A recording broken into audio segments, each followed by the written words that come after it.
¿Eres amante del arte? Estás en el canal auditivo correcto. Quinto Blanco, el podcast donde el arte no descansa. Hola, este es el episodio 12 de Quinto Blanco Podcast, el podcast donde el arte no descansa. Mi nombre es Rebe Estrada y este episodio es el tercer episodio de nuestra serie de casos de la vida real. Pero este es un poco diferente, como pueden ver en el título, se llama Periodistas Culturales, Casos de la Vida Real. Como spoiler, también ya conocen el nombre de nuestra invitada que se encuentra en el título de donde la estén viendo en su plataforma favorita. Y en un momento se va a presentar aquí con nosotros por si no la conocían. Pero también en su tercer episodio de Casos de la Vida Real tenemos a Roanda Núñez. Hola Rebe, hola a quienes nos escuchan. Y ahora sí, podemos irnos de lleno con el chismecito. Aquí tenemos en nuestro canal auditivo como invitada, tenemos hoy a Katia Rejón. Hola, buenas tardes, buenas noches, buenos días a la hora que nos escuchen. Hola Katia. Hola, muchas gracias por la invitación. Gracias a ti por aceptarlo. Y nos gustaría igual que nos platiques un poco de ti para las personas que no te conocen, para los que también sí. Y también en el podcast tenemos, ya te estoy adelantando, tenemos una tradición en esta sección que el invitado nos cuenta 5 datos randoms como para ir rompiendo el hielo y para que igual nosotros empecemos con el chismecito contigo. Ok, bueno, bueno, un dato mío es que, bueno, me llamo Katia Rejón, soy periodista cultural, vivo en Yucatán y dirijo la revista Memorias de Nómada y también hago algunos trabajos de investigación y reportajes freelance. Y bueno, 5 datos randoms. Bueno, uno es que no desayuno, no me da hambre hasta las 12 o al mediodía, entonces si desayuno, desayuno solamente para convivir porque no me gusta desayunar. Em, Otro dato sería que fui portera por un breve pero intenso tiempo en mi adolescencia, fui portera. Participé en algunos torneos donde mi equipo siempre perdía, pero bueno, era muy divertido. ¿Y qué más? A ver, ya casi no practico y se me está olvidando, pero hablo francés y odio soñar, no me gusta soñar. Em, y bueno, una cosa que me gustaría compartir es que me gusta mucho siempre romper con esta idea romántica de la escritura y creo que la mayoría de las personas que me han visto escribir eh, pueden darse cuenta que no es nada como nada bohemio. Yo escribo sobre mi cama, rodeada de papitas, con las Kardashian de fondo, es un performance casi cuando voy a escribir, un performance muy vergonzoso. Y bueno, ya, esos son mis 5 datos random. Tus primeros 2 datos randoms me recordaban mucho a mi hermanita, pero igual mi hermanita, así ella practicaba igual fútbol antes cuando estaba en la prepa y tampoco le gusta mucho desayunar. Sí, somos legión. No lo decimos, pero somos legión. Sí, fueron bastante random, pero está padre. Sí. Y Meño, pues ya entrando más al tema y ya conociendo pues un poquito más sobre Katia, que seguramente estos datos no es como que estén en tu, pues no sé si decir Facebook, porque yo te conocí por Facebook muchísimo antes, entonces no sé qué tan No están en ningún público, lado. no sé Son qué tan públicos exclusivos del sean. podcast. No están en ningún lado. Mis amigas lo saben nada más. Bueno, y hay primicia. Eh, y bueno, esto justamente hablando de que te conocí en Facebook. Te Ujú. conocí en Facebook hace muchísimos años, Katia. Creo que ni siquiera te había conocido como en persona, justamente por tu trabajo, ¿no? Que es el periodismo cultural. Y quisiera que empecemos a hablar del tema, ¿no? O sea, para empezar, ¿qué es un periodismo cultural? ¿Cuántos tipos de periodismo hay? ¿O es una vertiente? ¿O cómo está, no? Bueno, el periodismo cultural es como cualquier otro tipo de periodismo. De hecho, hay muchas personas que dicen que no debería haber como una distinción, ¿no? Entre periodismo cultural o periodismo de espectáculos o periodismo de investigación, porque bueno, suelen ser bastante redundantes, ¿no? Pero digamos que en el periodismo cultural también se hacen investigaciones, entrevistas, reportajes, que pueden ser escritos, audiovisuales o incluso sonoros, ¿no? Por ejemplo, este podcast dedicado a la cultura, a las artes, con entrevistas y contenido, pues también es periodismo cultural. Y se le llama cultural precisamente porque habla de ciertos aspectos de la vida cotidiana, de las artes, de lo humano, digamos. Y como me gusta comprenderlo a mí, es como una categoría que nos permite ahora transversalizar ciertas miradas de otros, digamos, de otras disciplinas como la antropología, como las artes mismas, ¿no? Como la filosofía, incluso la etnografía, ¿no? Que nos dejan ver de una forma más profunda los temas que aborda el periodismo cultural. Yo diría que un poco eso. Oye, sí, ahora que dijiste el periodismo de espectáculos, dije, ves, ahora que lo mencionaste, dije, creo que, bueno, ahorita ya lo comprendo mejor, ¿no? Pero quizás hace unos años habría sido un choque, ¿no? El entender, bueno, cuál es la diferencia entre el cultural y el espectáculo. No sé si puedas adentrar un poquito más en ello. Claro, bueno, es que lo que se le llama periodismo de espectáculos suele ser como o sea, suelen como tener ciertos vicios del periodismo que a mí en lo personal no me gusta replicar, ¿no? Por ejemplo, algo que pasa mucho con el periodismo de espectáculos que vemos así ¿Ventaneando? en Ventaneando, exacto, en TV Notas, ¿no? Que luego dicen, es que TV Notas tiene grandes investigadores, ¿no? Pero no, o sea, realmente lo que tiene son personas que no tienen nada de ética y que creen que solamente porque una persona es famosa, pues su vida es contenido, ¿no? De interés.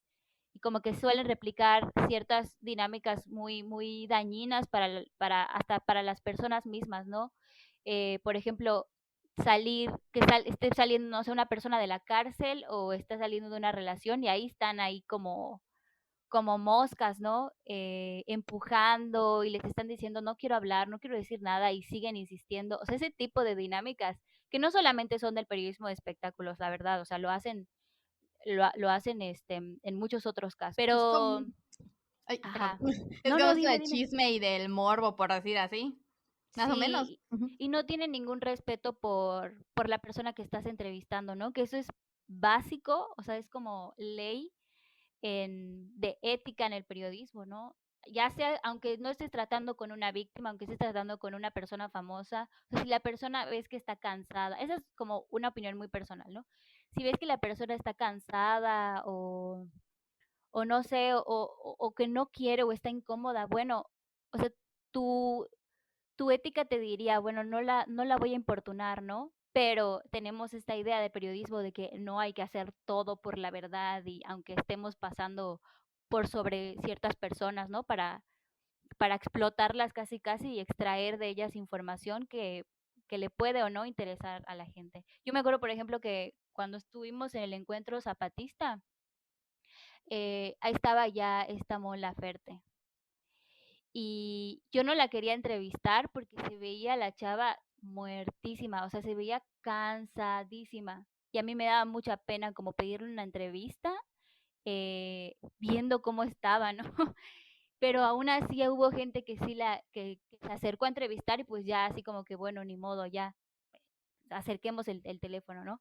Pero ese tipo de dinámicas sí me parecen como muy dañinas y lo replican sobre todo al periodismo de espectáculos, que bueno, son chismes, como la parte superficial, digamos, de la cultura. No quisiera dar así como una definición, porque sé que hay muchas personas que se dedican a eso y lo hacen de una forma ética, pero sí está muy contaminado, digamos, ese aspecto del periodismo. Sí, justamente ahorita que hablaste me acordé un poquitito bueno, soy fan de las últimas temporadas de Netas Divinas. Y justamente en uno de esos capítulos estaba hablando Paola Rojas con Natalia Telles y de invitada estaba esta señora Marta Figueroa. Y entonces se hizo una discusión, bueno, no es, sí, una discusión sana, similar, en la que hablaban de lo que es, sí, ventilar información de la intimidad del otro como morbo para la creación de números o beneficio de cierta compañía o X personas. Y luego estaba la parte en la que sí es verdad que algunos, no sé, sacan la información de ciertas personas como invadiendo su privacidad, pero igual habían personas que inventaban esa información para dañar a la otra persona, ¿no? Y es como un boom muy, muy feo. Sí, sí, pero, o sea, creo que ahí es donde más se ve, pero sin duda es algo que no nada más sucede en el periodismo de espectáculos. O sea, eso de mentir o de crear, por ejemplo, notas o reportajes falsos.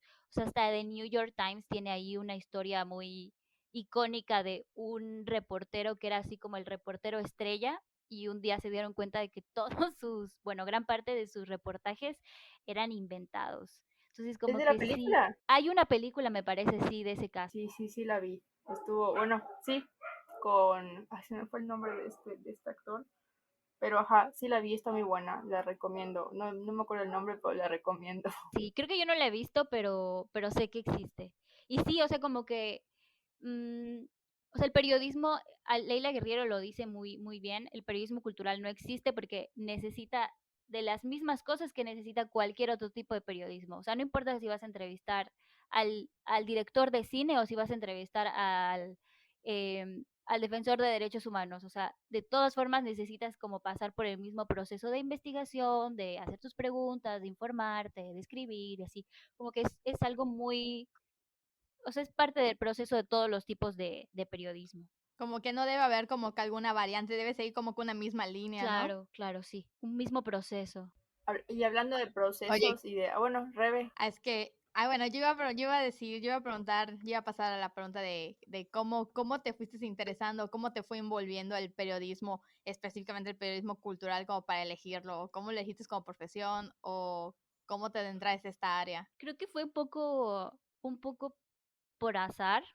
Recuerdo que cuando entré a estudiar periodismo, la carrera, no, o sea, realmente no sabía qué era lo que me iba a gustar, ¿no? O sea, qué formatos. Yo solo sabía que me gustaba escribir y que todo lo que quería era escribir, ¿no? Pero no sabía ni de temas, ni tenía como muchos, como un panorama muy claro de hacia dónde iba a ir mi vida profesional. Pero cuando empezaron a marcarnos ejercicios, las cosas que llamaban mi atención eran, por ejemplo, hace muchos años, por ahí del 2013, más o menos, se hacían unos flash mob en espacios públicos, ¿no? Y una amiga mía participaba, una amiga de la prepa participaba, que estudió veterinario, o sea, como que no tenía, no era parte de la comunidad artística, Como que su área. ajá, pero ella lo hacía por diversión, ¿no? Y como que ese tipo de irrupciones, digamos, como disrupciones en los espacios públicos, me llamaban muchísimo la atención. Y en algún momento me di cuenta de que la cultura también determinaba muchas cosas de la gente, ¿no? Cómo se comporta, cómo nos comportamos, las cosas en las que creemos, qué cosas nos conmueven, qué cosas no nos conmueven, cómo nos relacionamos entre las personas, qué comportamientos o creencias se normalizan. Y empecé a ver cómo a través de las artes, como de una exposición, de una obra de teatro o incluso de un concierto, se podía hablar de cosas que veíamos en el cotidiano, o sea, como las cosas de siempre, pero siempre como si estuvieran diciendo por primera vez, o sea, desde una mirada distinta. Y eso a mí me impactó muchísimo porque yo nunca, o sea, de niña, de adolescente, nunca fui una persona súper cercana a la cultura y a las artes, para nada, o sea, nada de que me llamara la atención los museos ni las obras de teatro, ¿no?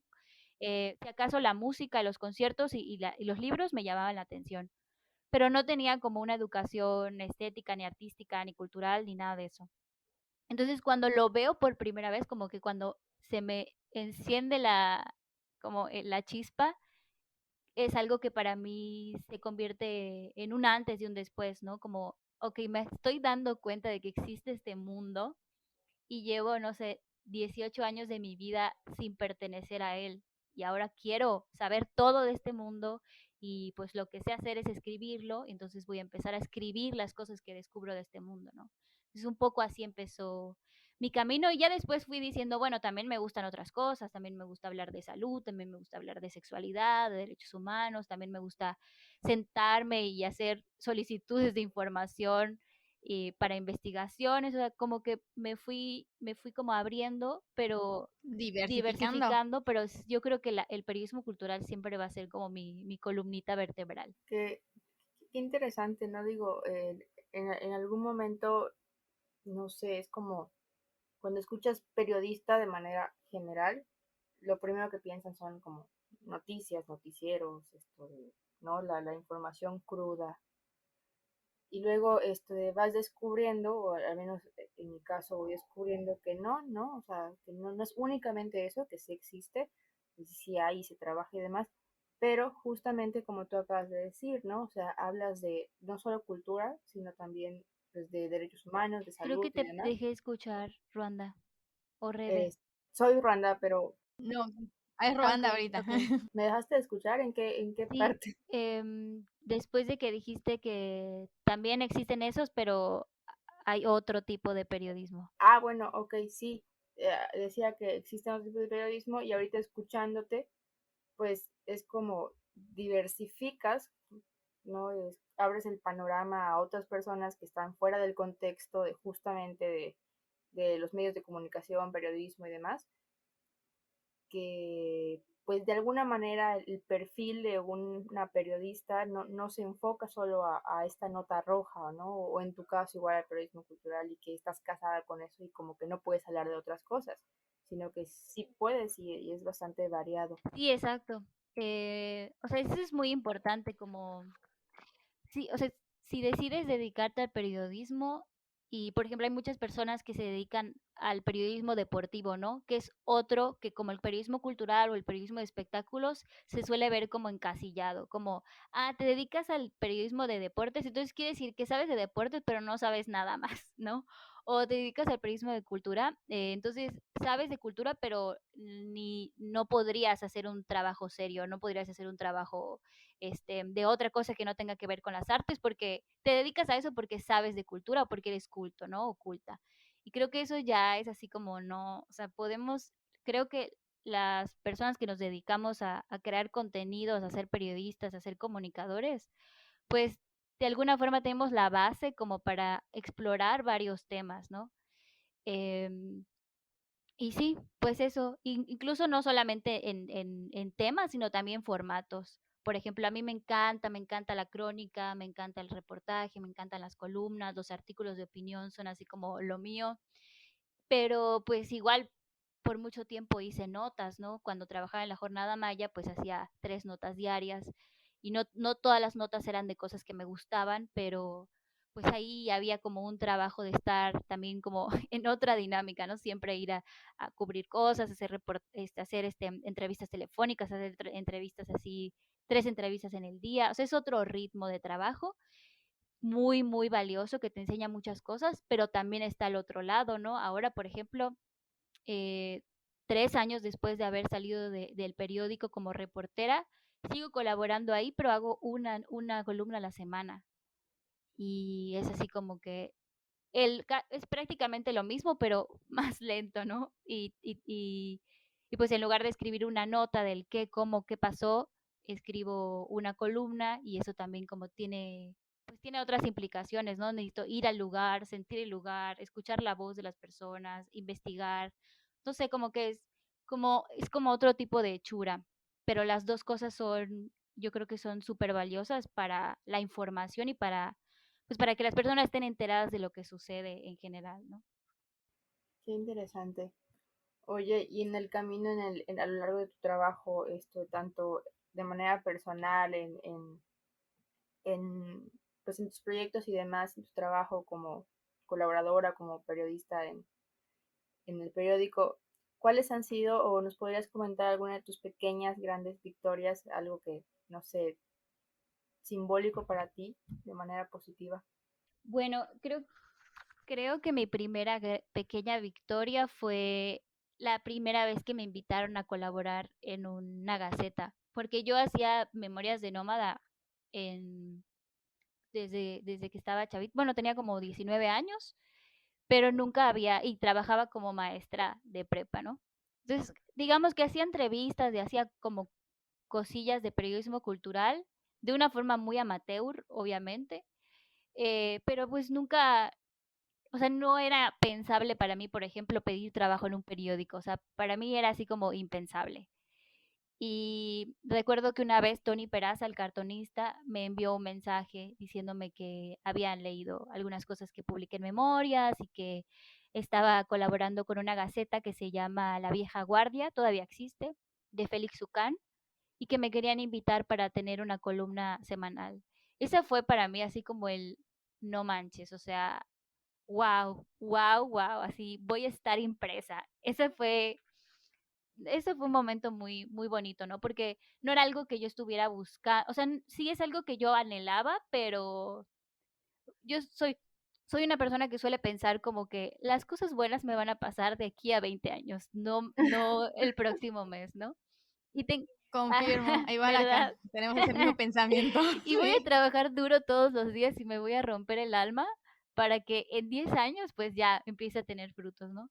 Y algo que me he dado cuenta es que, pues, las cosas han sucedido como han fluido de una forma mucho más rápida, orgánica y armoniosa de lo que yo me imaginaba al principio, ¿no? Y eso es algo que también, pues, es como un aspecto muy positivo de la cultura, porque suele ser un espacio, sí, obviamente tiene sus seres indeseables, pero suele ser un espacio muy bonito donde las personas hacen red, ¿no? Y que conoces a alguien y la persona que conoce a alguien conoce a otra persona que está buscando a alguien que haga una cosa como la tuya. O sea, siempre va a haber esta vinculación que a lo mejor, no sé si en otros lados sea así, pero que en la cultura me ha parecido que, pues, que está como muy presente. Esa es una gran victoria y de ahí como que todo se ha ido abriendo, ¿no? Por ejemplo, mis primeras series de entrevistas, cuando dije, o sea, igual eso, yo cuando quise entrevistar a Silvia Cater fue así como que, ¡ah! Silvia Cater me dijo que sí. Recuerdo que cuando le solicité una entrevista, estaba tan nerviosa que escribí un guión, así como escribí en un papel: "Hola, buenas tardes, Silvia. Mi nombre es", casi Palabra por para palabra. decírselo por teléfono, porque si no iba a quedar así como en shock, ¿no? Y pues ahora es así como que la admiro mucho, ¿no? La sigo admirando un montón, pero pues ya hay una relación un poco más cercana, ya no me da pena saludarla, ya no me da pena, felicitarla en su cumpleaños, ¿no? Que acaba de ser hace poquito. Y así como varias cosas, el premio de periodismo también fue algo inesperado, el trabajo en la jornada maya, cómo ha ido creciendo Memorias, la publicación en medios nacionales que admiro mucho, como Animal Político, Pie de Página, Malvestida. O sea, yo decía lo mismo, ¿no? Yo creo que a los 40 años ya voy a poder empezar a publicar en medios que admiro y pues afortunadamente pasó mucho antes de lo que esperaba y pues esas son mis pequeñas victorias.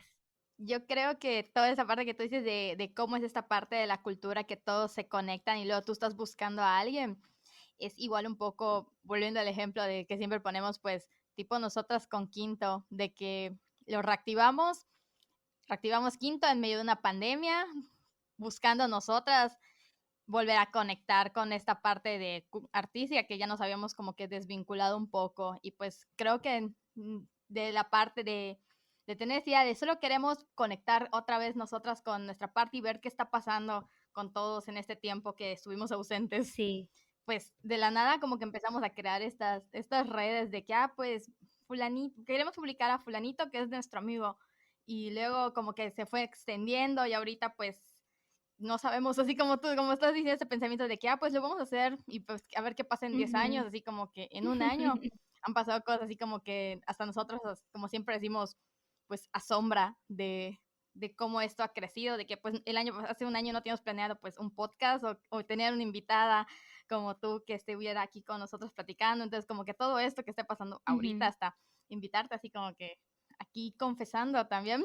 Así nosotros queríamos hace rato igual invitarte al podcast, entonces como que así como tus palabra por palabra, pues igual así a Ruanda. Yo enviando a Ruanda de intermediaria, igual. Estamos invitando aquí. Ay, no, sí es muy bonito, la verdad, conocer gente chévere. A mí me encanta también conocer como qué están haciendo, porque luego pasa, por ejemplo, que en las generaciones como que te desconectas, ¿no? O sea, empiezas a ver las mismas cosas, empiezas a seguir los mismos artistas y luego están saliendo de las carreras o están saliendo jóvenes artistas cuando tú ya no eres tan joven y de repente te pierdes de esas cosas increíbles que están pasando, ¿no? Y te empiezas a añejar. Y eso es algo que yo no quiero que me pase. Entonces, agradezco mucho siempre que los nuevos proyectos estén, no sé, como que podamos tener algún tipo de relación o vínculo si necesitan algo, ¿no? O si yo estoy buscando también, no sé, un dato o lo que sea, pues que podamos tener este tipo de intercambios. Sí, la verdad es que es muy padre. Y justamente lo que decía Rebe, lo que le decías tú, Katia, de que creo que coincido contigo, Katia, al decir que, bueno, igual ignoro si en todas las ramas o en todos los perfiles o divisiones de la humanidad es, pero la parte cultural es muy de así de, bueno, me ha tocado, bueno, igual nos ha tocado, igual Rebe, ¿no? Las partes donde no hay una respuesta positiva, pero la mayoría, en su mayoría son positivas y es como, si a la persona que yo contacto no tiene el alcance con tal persona, bueno, veo la forma en la que te la paso o fíjate que te presento a este que te puede gustar, te puede interesar y eso es algo verdaderamente valioso porque pues es como la frase que dijimos en unos capítulos anteriores con Mauricio Colli, el de no compitas, haz compitas. Ay, sí, Y, qué bonito. sí, ajá, está padre, ¿no? Porque le sumas en lugar de estar viendo de manera egoísta y el querer brillar o querer el foco para cierto punto específico, sino es como, no sé, ayudas a iluminar todo el Sí. panorama. Sí, eso es muy cierto y también como que últimamente me ha interesado también mucho trabajar en colaboración, porque siento que lo mejor que he hecho siempre ha sido con otras personas, o sea, como que cuando haces equipo sale lo mejor de ti, ¿no? Y aprendes un buen de los demás y yo creo que a veces a eso no se le da como la importancia que realmente tiene y en este momento, además, donde la cultura está en un sitio tan, pues, marginado, ¿no? A partir del COVID-19, además, así como que yo pensaba que cuando sucedía el COVID, todo el mundo iba a decir, no, qué importante es la cultura en estos tiempos, cómo extraño la música, y la verdad es que un poco no ha sido así. Seguramente porque también quienes estamos como en esta parte de la comunidad, pues vivimos en situaciones bastante precarias, ¿no? O sea, están primero viendo en qué otra cosa se puede trabajar para sobrevivir y para poder seguir creando. Pero sí creo que es muy importante, sobre todo por eso, apoyarnos entre todos y entre todas. Sí, definitivamente. De hecho, ahorita que dijiste eso, hace poquito encontré una cajita donde tengo unos recuerdos de al Cervantino que fui en el 2019. Y vi que tengo unas tarjetas de presentación de algunos talleres, algunos de grabado y otros como talleres en general, ¿no? Y dije, ay, nunca los seguí, ni nunca los seguí, o sea, en redes ni nada. Y los empecé a buscar por Facebook y todos eran del 2020 para abajo. O sea, dejaron de publicar, o sea, como que se cerraron. Y dije, pues por las fechas es imaginable que haya sido por la pandemia, ¿no? Y es como, qué lástima que se hayan perdido esos espacios o al menos quiero pensar que están en pausa, ¿no? Pero sí, tienes toda la razón. Yo igual siento que no se dio algunas personas sí se dieron cuenta que de alguna manera las artes y la cultura en general te hace salir de este confinamiento físico, pero siento que en otras medidas no se da la verdadera importancia, ¿no? Sí, sí, totalmente. No sé si Rebe quiera comentar algo, vi que se desmutió. Ah, es que estaba aquí, es que estaba ladrando el perro a la vecina y después se lo muteé. Bueno, sigue ladrando el perro. No se escucha. Pero creo que igual, bueno, aquí yo opinando de lo que estábamos hablando, igual en unos episodios anteriores hablamos sobre esto de que de cómo la gente sí ve, algunos sí veían y algunos pues todavía seguían diciendo, ah, pues pues ¿para qué era? Como que ¿para qué es el arte? Y los primeros días como que de confinamiento, muchos se volcaron a que, pues voy a ir a ver una película, o pues me voy a distraer con un libro o algo así. Y pues lo mismo que la gente criticaba y decía de que, pues ¿para qué vas a estudiar artes? Porque de artes te vas a morir de hambre. Es lo mismo que como que al principio de la pandemia empezó como que a sacarnos como que de este estrés. Y pues algunos yo creo que todavía les habrá cambiado el chip, así como están comentando ustedes dos, o se quedaron como que en las mismas de que pues del arte te vas a morir de hambre todavía. Sí, sí, es muy feo porque si estuviéramos en condiciones diferentes, siento que la pandemia hubiera sido como un impulso para renovar, ¿no? Como sí sucedió, por ejemplo, en la parte de comunicaciones. O sea, empezaron a salir más podcasts, el trabajo por Zoom como que se pudo pues adaptar, o sea, como que en otras áreas sí hubo esa evolución y esa adaptabilidad, pero y en las artes seguramente sí, en varios espacios, ¿no? Pero no se vio como a gran escala esa innovación, esa como resiliencia que a lo mejor hubiera sido posible si la cultura estuviera en unas condiciones diferentes a las que está. Sí, yo creo que fue como que una ventaja, como habíamos igual hablado nosotras en episodios anteriores, como una ventaja y una desventaja. Por ejemplo, tú estás diciendo ahorita lo de los podcasts, sí, creo que sí fue como que el boom más grande. A mí me sirven muchos podcasts a no sentirme como que tan sola Sí, en casa cuando el tiempo que estuve en home office. Creo que de ahí nació mi adicción a escuchar puro podcast. Y también yo siento que esta parte, por ejemplo, de crear galerías virtuales o conciertos y toda esta ujú, parte, creo que de cierta forma fue una ventaja porque como que, por ejemplo, en cuestión yo siento que con un poco como que de inversión, por así de los artistas, de que podían tener ya una galería como que virtual sí, y exponer ahí sin todo lo que es el montaje y las luces y todo esto, pero también yo siento que se rompe como que un poco la magia de lo que es y hace una exposición o la magia del concierto, pero también está muy padre estos formatos que se adaptaron de los conciertos en casa o los conciertos que se transmitían en vivo. sí, completamente, o sea, sí se extraña muchísimo. Y por ejemplo, creo que hay algunos formatos que se adaptaron y sí funcionaron, pero hay otros que de plano no. Por ejemplo, a mí me aburre mucho ver conciertos transmitidos en vivo, como que siento que, ¿por qué? ¿No? Pero, pero por ejemplo, lo que hizo Tiny Desk Concert, eh, creo que se llama Tiny Desk in Home Concert, una cosa así. Eso sí está precioso porque además, o sea, creaban escenarios que eran muy bellos de ver. Entonces, como que sí hubo algunas iniciativas que hicieron algo muy bello y que no nada más fue así como vamos a pasarlo todo para lo digital, sino que fue pensar en una estrategia, como pensar en qué son las cosas que valdría la pena transmitirse y ver, y pues en otros casos no. Yo me acuerdo que al principio de la pandemia llegué a ver así, no acuerdo de qué era. Creo que una serie de conciertos que se hicieron en la Ciudad de México, pero no acuerdo en qué teatro lo hicieron, pero eran así puras bandas, algunas de rock, estaba Chetes, estaba creo que La Gusana Ciega, y pues como que eso como que era de, lo estoy viendo, pero porque quiero karaokear en mi casa solita, pero no era tan wow. Y luego vi el formato que sacó, ¿cuál fue? Creo que el Pal Norte. Ajá, Pal ajá. Norte, creo que sí, el Pal Norte que sacó su versión digital y llegué a ver algunas fotos y sus escenarios virtuales y cómo pues allá le metieron su producción y todo, y eso estuvo muy, muy, muy chido. Sí, sí hay quienes sí lo supieron hacer muy bien. Como el de Rebelde, o sea, el reencuentro de Rebelde. Ah, no lo vi. Yo lo vi después El porque reencuentro no lo pude ver, ya no puedo decir mi opinión. ese mero día no lo pude ver porque aparte estaban cobrando. Y dije, la neta, está bien, pero no me alcanza mi cartera. Y luego lo pasaba en la tele y ya lo pude ver por partes.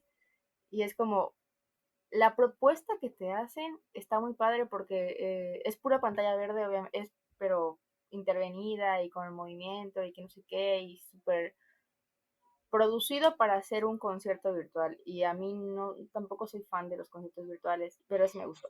Igual me pasó que casi como a los 6 meses de la pandemia estaba en casa de una amiga y su vecino empezó a tocar el sax. Y no era así como que tú digas el gran músico del universo, desafinaba un poquito y como que no tenía un gran repertorio, pero la verdad, yo sí sentí así como después de 6 meses de no escuchar música en vivo, hasta, o sea, lo sentí así como el concierto de Beethoven.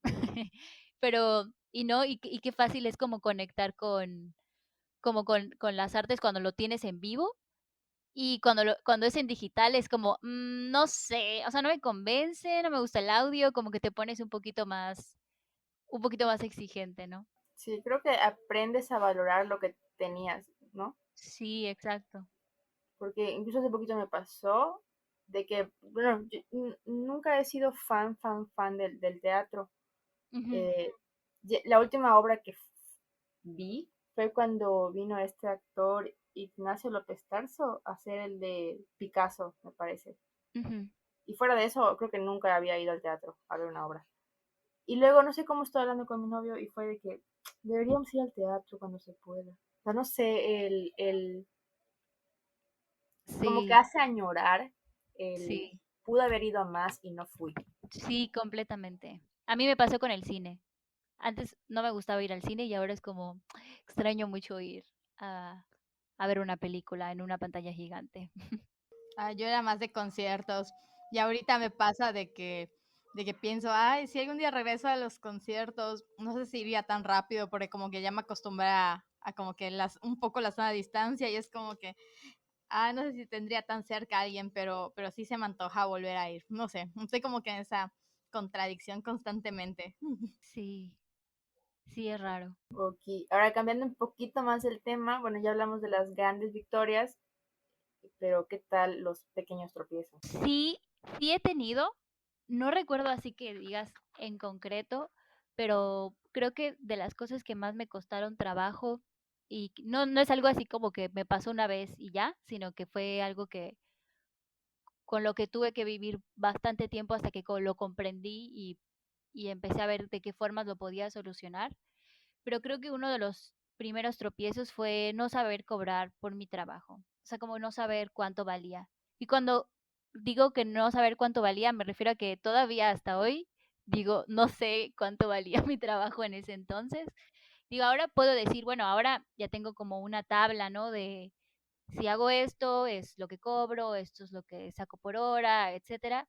Pero en ese momento, cuando estás empezando, es muy difícil ponerle precio a tu trabajo, porque por un lado quieres tener como los caminos, las plataformas y las oportunidades, y hay hasta momentos en los que dices, no, o sea, yo no te cobro nada, yo te pago porque me publiques acá, ¿no? O te pago porque me lleves a este lugar. Em, pero al final ves, o sea, te das cuenta ya como después de que pasa el tiempo te das cuenta como en retrospectiva que gastaste mucha energía, ¿no? Que a lo mejor no cobraste de la forma adecuada, no porque tu trabajo fuera así súper mega valioso, sino porque el esfuerzo que haces para sacar la chamba, pues tiene un valor, ¿no? Hice muchísimas cosas gratis que no debí de haber hecho gratis. Em, También hice cosas gratis que no me arrepiento y las volvería a hacer gratis, pero que en ese momento no sabía cómo, cómo discriminar, ¿no? Cuál sí y cuál no. Y también hacer cosas sin dirección que se relacionan mucho con eso, como voy a probar esto a ver si me sale bien y muchas veces no me salía bien, ¿no? Una de las cosas fue cuando sacamos la versión impresa de la revista de memorias y la sacamos porque no teníamos dirección realmente, ¿no? Yo hacía las cosas por impulso, por intuición, por fe, pero me costó como mucho trabajo entender qué cosas sí iban a funcionar y qué cosas no valían la pena ni siquiera intentar porque no era por ahí, ¿no? No era lo importante. Y por eso igual, no sé, como que me da mucha eh, ternura pensar en mí en ese momento, porque creo que si hubiera tenido alguna persona que me dijera, sabes que no la estás cagando, o sea, no es por allá, no deberías hacer esto, deberías concentrarte acá o hacerme preguntas importantes que me hice 5 o 6 años después, hubiera sido mucho más sencillo. Porque hay veces que dices, sí, bueno, tienes que fallar y fracasar y cagarla para aprender. pero hay veces que podrías no haber caído, o sea, podrías no haber cometido ese error en específico si hubieras tenido, pues, un poquito de dirección. Yo creo que esas 2 cosas son las que más me ha costado trabajo entender. Vaya, estoy justo en ese espacio, ¿En serio? ¿En cuál de los 2? en el de que no sé cuánto cobrar, Sí, porque es un tema. sí, o sea, cuando dijiste que harías cosas gratis, yo igual es como que pues, sí, me gusta y lo puedo hacer, pero luego es como, pues, pues ¿y cómo, no? Ujú. Sí, te puedes poner en un lugar de mucha frustración y también puedes cometer, pues, errores, ¿no? O sea, como por no tener justo las herramientas, para hacer un buen trabajo, porque querámoslo o no, pues, vivimos en un mundo capitalizado, ¿no? Capitalista. Y la salud cuesta, el alimento cuesta, el tener tiempo para sentarte a hacer el trabajo cuesta, ¿no? A mí como que me llegó el como o sea, me di cuenta cuando me fijé que yo pasaba horas trabajando y no tenía tiempo ni para cocinarme, y entonces lo único era así como que: "Chin, ya son las 5 de la tarde y no he comido nada". Y obviamente en ese momento no te paras, o sea, no tienes la energía ni el tiempo y te estás muriendo de hambre y lo primero que haces es pedir comida. Y entonces ahí se va todo el dinero que pudiste haber ganado, de lo poco que cobraste, del trabajo que no te dejó tiempo para hacerte de comer, ¿no? Ese tipo de cosas tan pequeñitas que dices: "Ay, bueno, o sea, ¿qué?". Cruzas y te compras una torta, pero la verdad es que a veces hasta yo decía: "Okey, puedo ir al Oxxo, pero chinga, no tengo gasolina. Okey, puedo ir caminando, pero chinga, estoy tan cansada porque llevo trabajando todo el día que la verdad no me da ganas de caminar hasta el súper, ¿no? Hasta el Oxxo o hasta la avenida". Entonces, como ese tipo de cosas ya tenemos que empezar a planteárnoslo como primero está mi bienestar y luego está mi futuro profesional o lo que sea, porque luego mucho de ese trabajo, no digo que siempre, pero muchas veces trabajas tanto por alguien que al final no va a reconocer tu chamba, ¿no? O cree que te está haciendo un favor. Y creo que es algo que también está súper presente en los proyectos culturales, como lo voy a decir porque ya a estas alturas de la vida no me da pena, pero cuando yo empecé a trabajar en esta cosa de la cultura y escribir, me topé con un ser humano muy desorganizado y una persona que le importaba más el dinero que hacer los proyectos bien, ¿no? Y yo recuerdo mucho que la veía como una persona como un ejemplo a seguir, que me dejé explotar, me dejé engañar, me dejé utilizar y di mi trabajo no solamente gratis, sino hasta al final gasté más dinero yo haciendo las cosas, y al final esta persona era un desastre, ¿no? O sea, no terminaba los proyectos, se robaba el dinero, o sea, una cosa espantosa, que era una gestora cultural. Entonces, como que ese tipo de personas te puedes encontrar en el camino y ahora, digo, no es que yo lleve muchísimo tiempo en esto, pero cada vez que puedo, sí como que intento no replicar las cosas que a mí me pusieron obstáculos en el camino, ¿no? Y de hablar de este tipo de cosas que a lo mejor no se están platicando, en espacios así como de cultura, ¿no? Porque sí está muy bonito hablar de la innovación y de los triunfos, pero bueno, también hay que comer y también hay que, pues, saber cobrar por nuestro trabajo y también hay que hacer relaciones con personas éticas, ¿no? Este tipo de temas que casi no se tocan cuando hablamos pues, de trabajar en proyectos de cultura. Sí, creo que acabas de dar en el clavo o en mi clavo, ¿no? Justamente hace un rato hablaba con Rebe, justo que estoy como en una etapa como bastante frustrada por lo mismo, ¿no? El tiempo y ahorita que acabas de decir esto que igual otras personas me lo han dicho de que posiblemente todo lo que tú hagas no sea reconocido por las personas que tú creas que puedan reconocer el trabajo. Y eso Sí, fue bastante fuerte porque fue un Ruanda, despierta, despabilate, primero estás tú porque llegó momentos igual en los que yo no comía horas. sí. Y hace poquito ya comencé a notar cierto malestar y dije, ojalá no sea gastritis, por favor. Y dije, no, ya, basta. Es que es una bola de nieve porque, o sea, si no comes, te da gastritis, tienes que ir al doctor, tienes que compras medicinas, tienes que quedarte a descansar, no puedes trabajar. O sea, es como una gran bola de nieve desatender tu cuerpo y desatender tus necesidades por otras personas. Sí, sí, sí, sí. Yo recuerdo que a mí me ha pasado. A últimas fechas, no. Pero en diferentes etapas de mi vida, tanto como de estudiante como ya profesional y pues hasta no hace poco, pero pandemia no ha permitido creo que eso pase de nuevo, pero sí es muy desgastante. Yo he estado involucrada en proyectos que me han gustado, pero como están diciendo ustedes, ¿a costa de qué? A costa de igual de mi hambre, de no dormir, de pasar días así de verdad trasnochada, de terminar así el último día peleándome con medio mundo porque no aguanto ni yo mi propia, como que el mismo cansancio te hace como que perder los estribos Ujú. y ya tratar mal a medio mundo y sin querer y yendo yo haciendo disculpas públicas después con todo mundo, de perdón, perdón, perdón. Pero es esto, luego ves y como que es otra persona quien se está llevando las palmas y tú estás así ya agonizando casi con tu catéter. Por completo. Eso es tan común bueno, no sé si en todas las áreas, pero al menos en Yucatán es súper común eso. O sea, trabajar por alguien que ya tiene un renombre gratis y porque crees que de alguna forma eso te va a te va a abrir más puertas. Eso es muy, muy común. Pero pues qué bueno que estemos hablando de eso.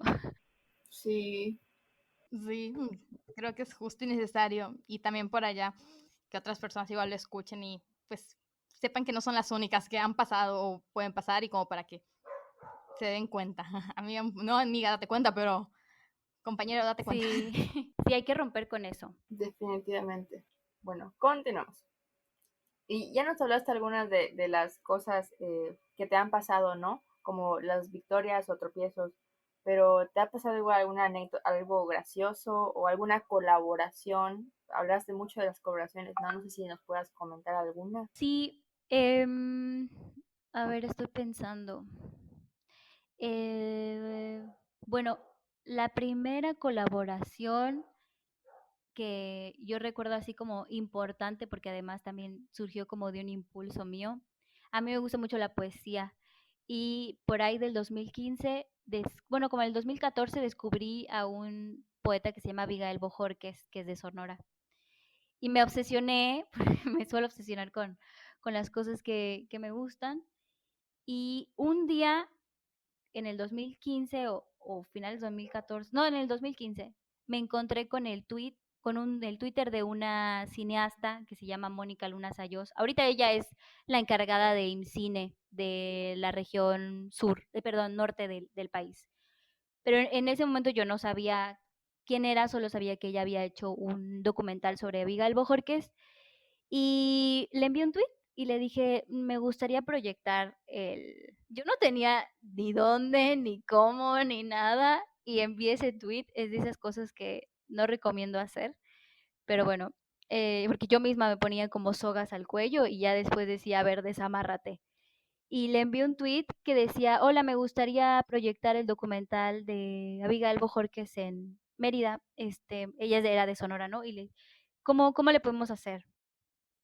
Yo dije, bueno, jamás me va a contestar un tweet, o sea, nadie responde tweets, ¿no?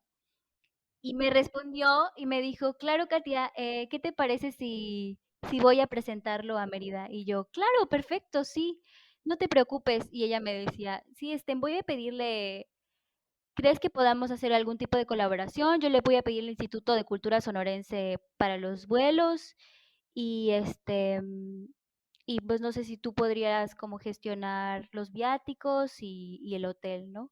Y yo, sí, ¿qué te parece si además invitamos a Gerardo Bustamante, que era el que hizo la recopilación de la antología de Abigail Bojorquez? ¿Qué tal si lo invitamos también para que venga a presentarlo así? Yo haciendo planes en el aire sin tener absolutamente ni un peso partido por la mitad, o sea, no tenía ni lugar ni nada, pero ya estaba así como creando el homenaje a Abigail, ¿no? Al final todo se resolvió, O sea, como que sí se pudo hacer todo, conseguimos patrocinadores, pero fue una de esas cosas o sea, un día estás sentada en tu computadora scrolleando, envías un tweet y a los 3 meses estás yendo al aeropuerto por los mejores amigos, las personas que conocieron a Abigail, ¿no? Que es tu poeta favorito. Como que no sé, como que eso me enseñó también a no tener miedo pues, de hablarle a la gente, ¿no? O sea, de decirle: "Oye, lo que estás haciendo está padrísimo, quiero colaborar contigo, ¿lo armamos?". Y hay gente que te va a decir, ¿sabes? Hay gente muy prudente que te va a decir: "No, o sea, ¿quién eres tú? Chavita de 20 años que me está invitando al otro lado del país a hacer una presentación, quién sabe dónde". Pero hay otras personas que te van a decir: "A huevo sí, claro que sí, confío en ti y, pues, ahí nos vemos, ¿no? En tal fecha". Eh, pero bueno, o sea, si tienes forma de resolverlos y estás comprometido a no dejar mal a los demás, a las personas que invitas, pues las cosas salen. Y creo que esa fue una de las noches más importantes y emocionantes de toda mi vida. O sea, yo conocí a Abigail Bojorquez, su trabajo, yo me sé de memoria poemas de él, lo adoro así, no lo conozco porque falleció hace muchos años, pero yo sentía como si lo conociera y tener así a una persona que hizo un documental de él y que fue además su amiga y que yo le pregunté, o sea, lo primero que le pregunté, recuerdo cuando la fui a buscar al aeropuerto a Mónica fue, Mónica, ¿y cómo era Abigail Bojorquez, no? Y ya que hablara como de las cosas que obviamente no van a estar en ninguna antología, en ninguna entrevista, porque además es un poeta que durante el tiempo que estuvo vivo no fue reconocido, ¿no? O sea, está siendo reconocido en los últimos 5 años.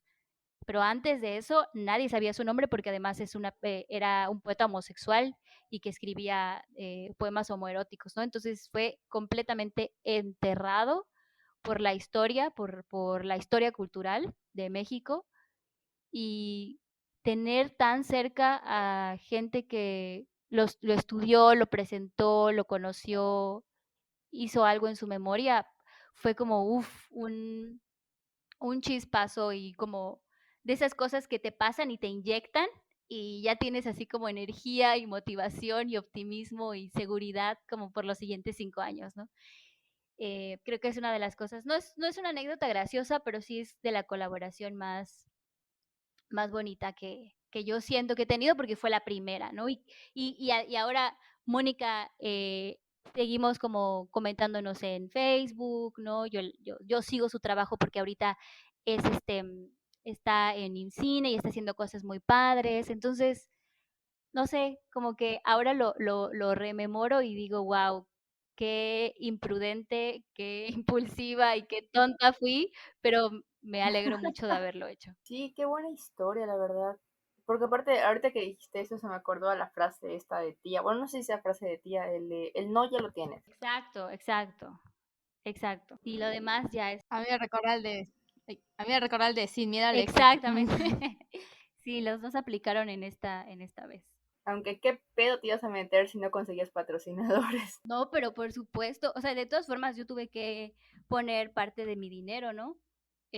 Pero bueno, esas son de las cosas que hubiera hecho 1000 veces con gusto. Qué padre, ¿no? Sobre todo creo que no sé no sé si es satisfacer, pero el conocer a alguien que tú admiras, aunque sea por medio de alguien que lo conoció, eso es como, no sé,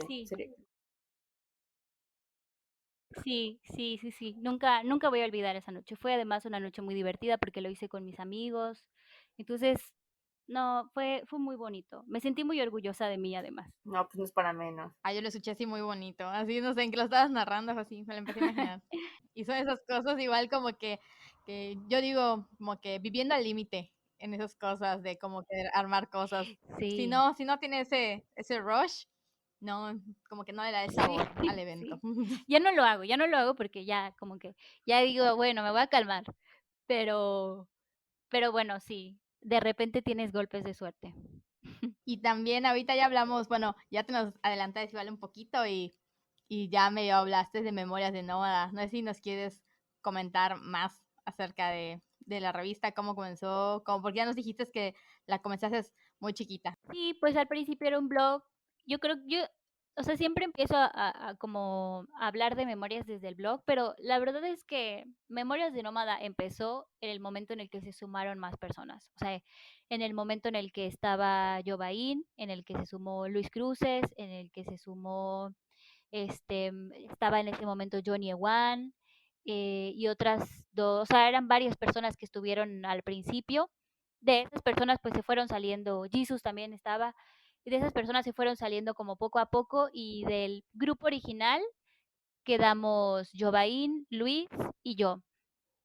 Pero ahorita somos 12 personas contando a nuestros tres practicantes de la UADI. Entonces es un proyecto de muchísimas manos, de muchísimo trabajo. em, Son de esas cosas que haces de verdad porque te gusta, porque quieres, porque sabes que además, digo, no es porque, no es porque sea un proyecto en el que estoy, pero creo que el trabajo que hace Memorias es muy valioso para la cultura en Yucatán, y yo diría que hasta para la cultura de este lado del sur, ¿no? Porque también hemos colaborado con personas de Quintana Roo y de Campeche. Em, y si me atrevo a decirlo es porque definitivamente creo que no es algo que sea por mí, sino porque las personas que están allá tienen su corazón ahí y son personas hiper talentosas. O sea, Andrea Fajardo escribe increíble, Jovaín escribe increíble, Luis resuelve todos los problemas del universo y además ilustra. Elo es una gran ilustradora, Elo Draus. em, el Logan también, Neri, Matilda, hacen un trabajo increíble en haciendo notas, reseñas y artículos. O sea, como que todas son de verdad como parte de un gran engranaje que funciona también porque nos la pasamos bien, ¿no? Porque no es un proyecto del que ganemos dinero, pero es un proyecto donde nos la pasamos muy bien. Todas las personas de allá somos amigos, nos queremos muchísimo, nos admiramos mutuamente, ¿no? Se me olvidó decirlo, pero también está Kelly, que ya es la que ve todas las partes de las redes, y el proyecto de Ojo Nómada. Entonces, sí, somos un montón de personas. eh, y bueno, no sé si hay alguna pregunta específica sobre Memorias, porque sí es cierto que ya hablé un poquito del proyecto. Creo que es, bueno, no sé, justamente, Ahorita que lo estás describiendo... Ah, ya empezó. no te preocupes, Rebe. Sigue, Ronda. Pues nada, o sea, la verdad es que Memoria de Nómada me gusta mucho. De hecho, la versión impresa la llegué a ver, la llegué a tener en mis manitas.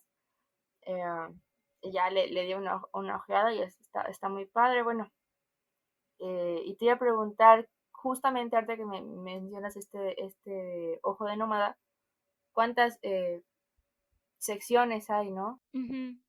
Bueno, ha ido cambiando conforme pasa el tiempo, ¿no? Pero pues hablamos de cine, hablamos de música, tuvimos un especial de danza, también tenemos pues este apartado de galerías, hemos publicado poemas y textos de creación literaria. Ahorita también estamos empezando a implementar viñetas, sobre todo en nuestras redes sociales. em, pero digamos que dos grandes secciones de Memorias, o los dos ejes principales, son cultura y derechos humanos, que generalmente a veces son textos que hablan de las dos cosas, pero esas son como las dos grandes ramas de la revista. Y además de eso tenemos un podcast, que es un podcast narrativo. O sea, no es un podcast platicado así como el que tenemos ahorita nosotras, sino que es como un clip, digamos. Se llama podcast narrativos, se llama Nómada Podcast, está en Spotify. También tenemos la sección de un vinito con, donde invitamos a una persona que se tome un vinito con nosotras y platiquemos y echemos chisme.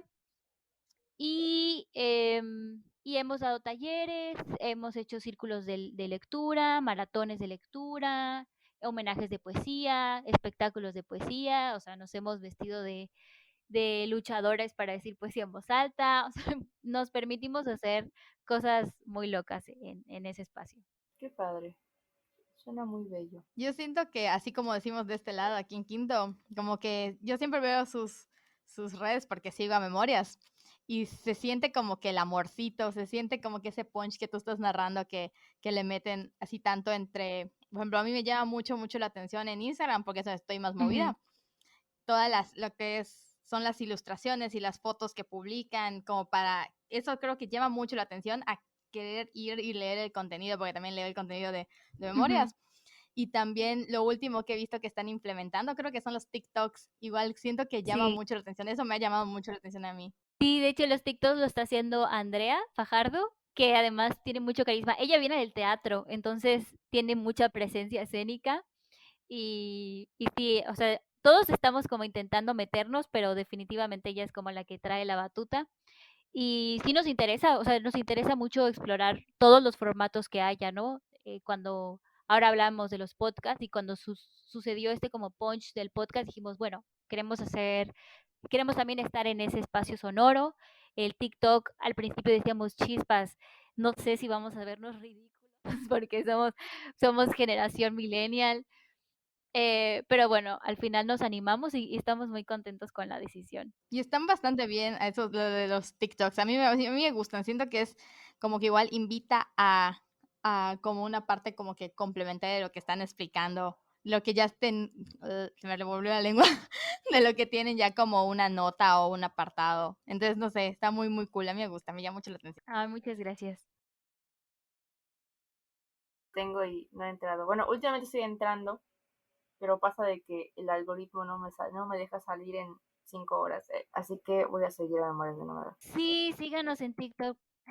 Y Meño, ya como para empezar a cerrar este espacio, quisiera, bueno, creo que has dado muchos aprendizajes y creo que de ahí se pueden tomar consejos, pero quisiera saber si nos pudieras compartir algún consejo concreto. Pues, a ver, creo que algo que me hubiera gustado que me dijeran es que está bien hablar de las cosas que nos mueven y cómo nos mueven, aunque no se haya, o sea, aunque no haya ejemplos o representaciones de eso que queremos hacer.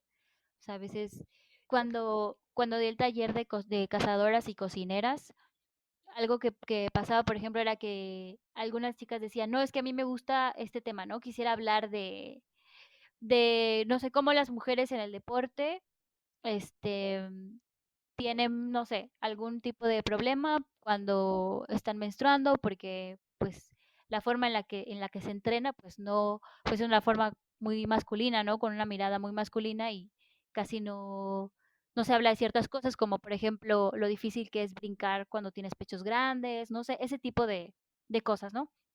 Y me decían, pero es que me da pena hablar de esto porque no he visto que alguien más lo haga o la forma en la que a mí me gustaría abordarlo no es algo que haya visto antes.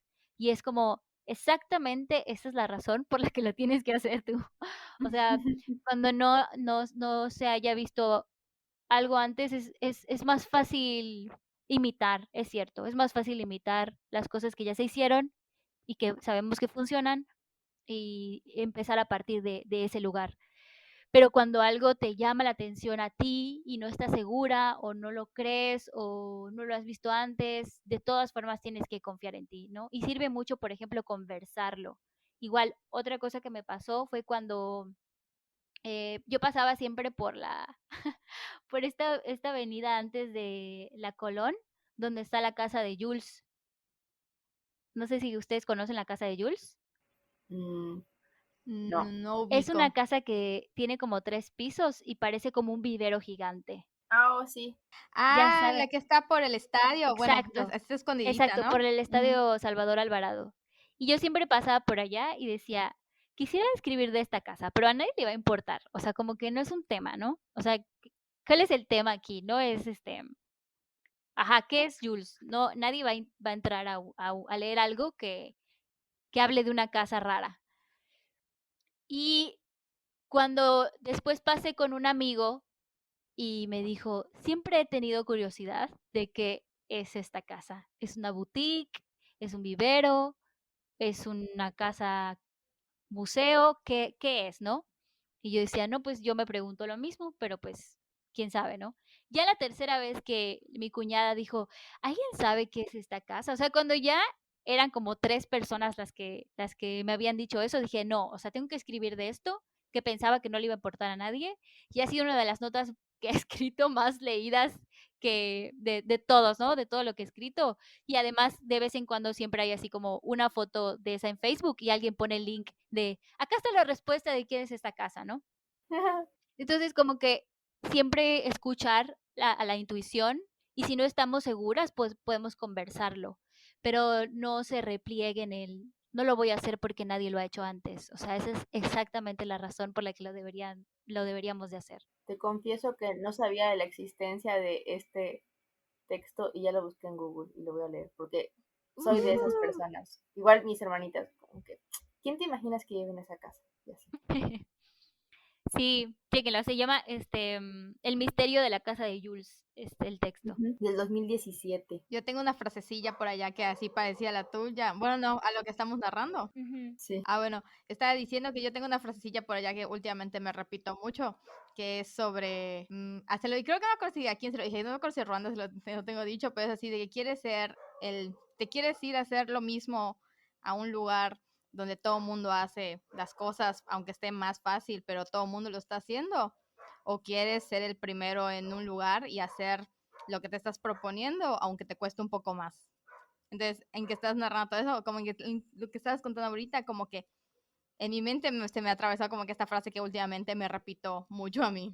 Sí, exacto, exactamente. Hay que escucharnos más. Definitivamente. Qué buen consejo. Gracias, Katia. No, de nada, a ustedes. Y pues aquí concluimos otra sesión de chismecito que estuvo muy enriquecedor y esperemos les esté gustando esta serie de episodios de artistas, casos de la vida real, en este caso periodistas culturales.